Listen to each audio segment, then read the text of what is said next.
Alors la tombe de Tyr a été découverte, imaginez, en 1937, fortuitement, à 3 km de Tyr, à Bergeshmele, pendant qu'un paysan fouillait dans son champ, et il a découvert la porte, le départ d'un escalier de 26 marches.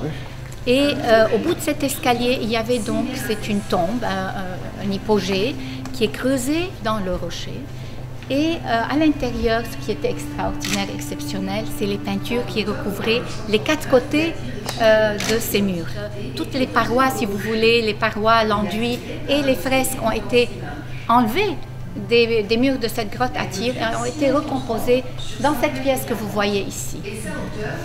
1939, donc, ça a été fait, imaginez. 1942, inauguration du musée.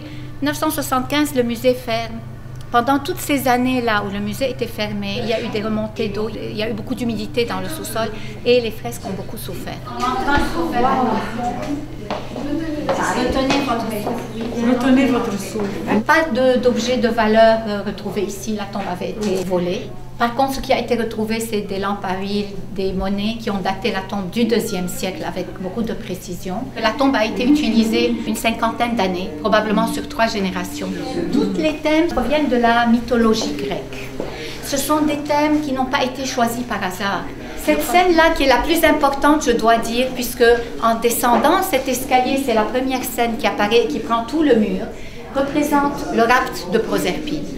Proserpine, donc, la mythologie raconte aussi qu'elle était dans un jardin formidable, à cueillir des fleurs, avec Artémis, dont le nom apparaît en haut, et Athéna. Tout d'un coup arrive Pluton, ou bien Hadès, le dieu des enfers, et la kidnappe, et l'emmène dans l'au-delà, donc il la kidnappe dans ce char qu'on ne voit plus, mais qui est tiré par 4 chevaux, traîné par Hermès.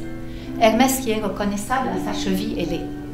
Et donc ce moment symbolise aussi bien sûr la mort, le moment où l'âme quitte le corps.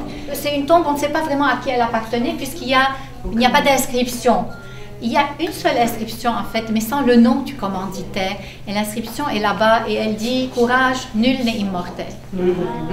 Voilà.